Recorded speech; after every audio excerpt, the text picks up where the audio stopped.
Start. उपाध्यक्ष महोदय, आवश्यक वस्तुओं के अभाव और उनके मूल्यों में वृद्धि से एक गहरा आर्थिक संकट पैदा हो गया है।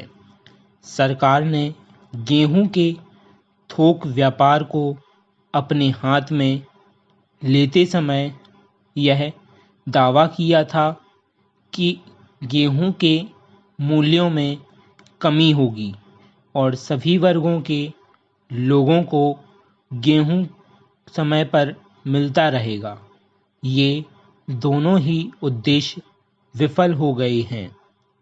पहले जब फसल आती थी तो बाजार में पर्याप्त मात्रा में गेहूं उपलब्ध होता था, परंतु इस बार गेहूं उपलब्ध नहीं है। उपभोक्ताओं की आवश्यकता पूरी करने लायक भंडार भी सरकार के पास नहीं है।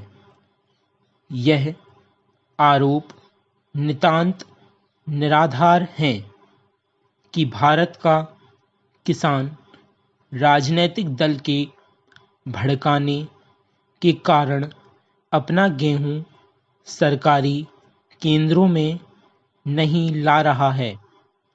किसान समझदार हैं, वह अपने हानि लाभ को पहचानता है।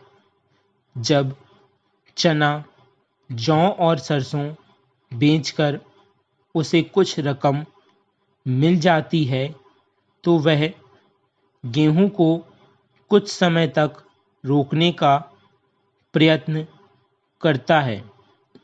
सरकार को गेहूं के दाम बढ़ाने चाहिए ताकि किसान अपना गेहूं जल्दी से जल्दी सरकार को बेच दे।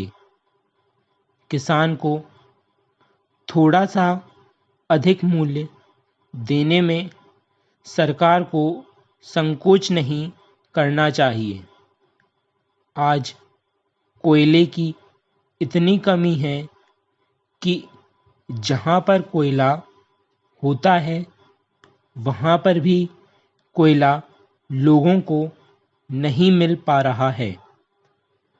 कोयले की चोर बाजारी का यह हाल है कि अगर फैक्ट्री चलाने वालों को कोयले का वैगन मिल जाता है तो वे उस कोयले से फैक्ट्री नहीं चलाते हैं, बल्कि उस वैगन को ब्लैक में बेच देते हैं। फैक्ट्री चलाने से उनको जितना मुनाफा होता है उससे ज़्यादा मुनाफा वे कोयले को ब्लैक में बेचकर प्राप्त कर लेते हैं।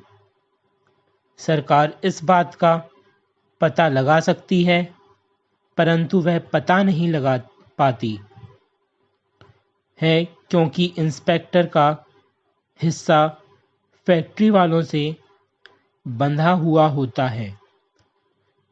इस प्रकार जब कारखाने कम चलेंगे या बिल्कुल नहीं चलेंगे तो उत्पादन घटेगा और बाजार में सामान कम आएगा। इससे चीज़ों का अभाव बना रहेगा और उनके मूल्य भी बढ़ेंगे। इस तरह से मूल्य वृद्धि को रोका जा सकता है। सरकार केवल अपने हाथ में नई चीज़ें लेती जाए, इससे समस्या हल होने वाली नहीं है। मूल्य वृद्धि को रोकने के लिए उत्पादन में वृद्धि करनी पड़ेगी। जब खाद्य समस्या का सवाल आता है तो प्रकृति को दोष देकर सरकार अपनी जिम्मेदारी से बचना चाहती है।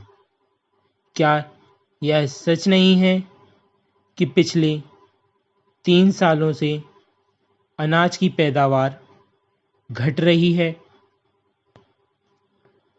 धन्यवाद।